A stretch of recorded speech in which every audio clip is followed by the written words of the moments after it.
It's been yet another record-breaking week for Lydia Ko. The 18-year-old's victory in Taiwan made her the youngest player to earn 10 wins on the LPGA Tour. But rewriting the record books is nothing new for Ko, who burst onto the scene as a 14-year-old amateur, winning the New South Wales Open. She may be busy racking up victories at an incredible rate, but the new world number one still found time to catch up with Golfing World to talk about her spectacular season. It's been a really exciting year. Just pretty much, I can't believe I'm a major champion now. A couple wins this year, but yeah, overall it's been so much fun. Obviously, I feel like I'm in a good position right now. A lot of great experiences, but not thinking about all the wins and everything. It's just been a lot of fun just being alongside these girls on the tour, and can't believe it's nearly the end of my second year on tour. That first major came at the Evian Championship in September, and following the pattern of her young career, it was another iconic moment. At the tender age of 18 years, 4 months and 20 days, the New Zealander became the LPGA's youngest ever major championship winner. I think I would really love to get a copy of that day and just go back through it, because I don't really like watching footage of myself. I find it a little weird, but I think it would be really cool to go back and live that moment again. If she ever does sit down with the remote, Lydia will watch an extraordinary final day unfold in Evian-les-Bains. While she began 2 shots off the lead, playing partner Lexi Thompson made an early charge with birdies on 4 of the first 7 holes. The battle between golf's 2 youngest superstars appeared over before it began. The big thing was I just focused on my game. Obviously Lexi was playing great golf. Mi-hyung was leading going into the last day. Just everything. I just tried to focus on what I could do and what I could control. After 7 holes, Lydia trailed Lexi by 3, but that's when things started to turn. Thompson bogeyed 8, Lydia birdied 9, and rolled in another at 11 to move into a share of the lead. What followed was quite remarkable. 12, I had it really close. I think the commentator said it hit the pin. I didn't realize until I saw the highlights. And then I think I just kind of took rhythm, and just from there, I made a good putt on 13 for par, and they made a good birdie on 14, so I was just kind of making my way around. As Thompson faded, Lydia was putting together a flawless back 9 to take control of the championship. She birdied 4 of the last 7, including this monster at the 71st hole, to all but start the victory celebrations.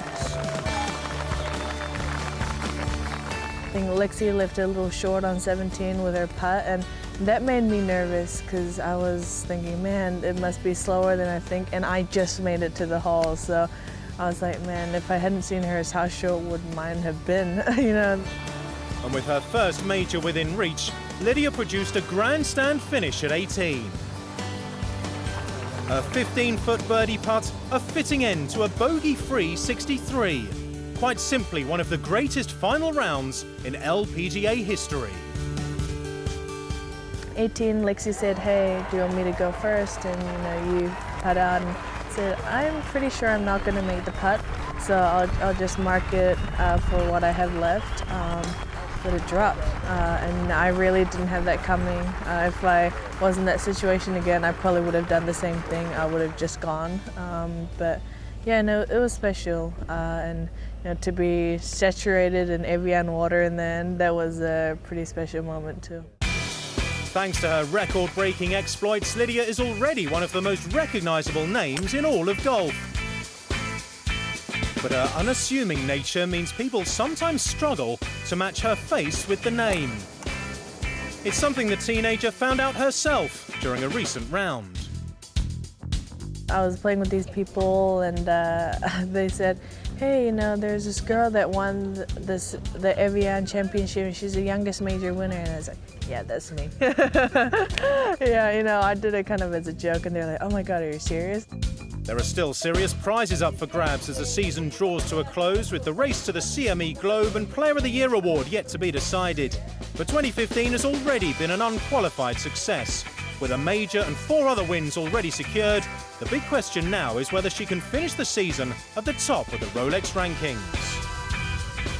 I'm trying not to worry about all that. I feel like MB is playing great golf, so I need to play just as good or even better.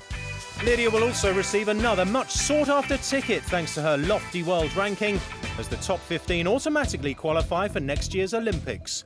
It's been more than a century since golf was last played at the Games, and Lydia can't wait to proudly don the national colours of Team New Zealand.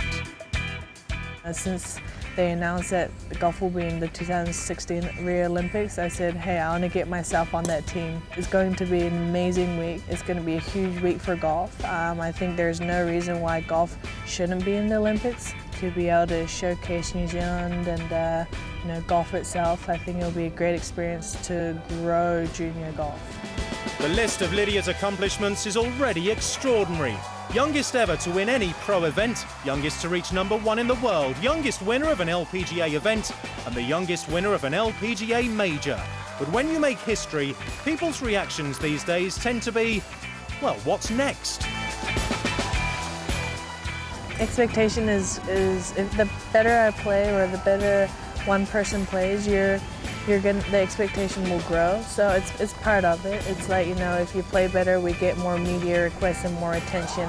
So I think those are, I guess, some of the aspects that come with it. So I just got to deal with it and then in some way ignore it. Because, if you think about what everybody thinks and what everyone's opinions are, it just gets too much.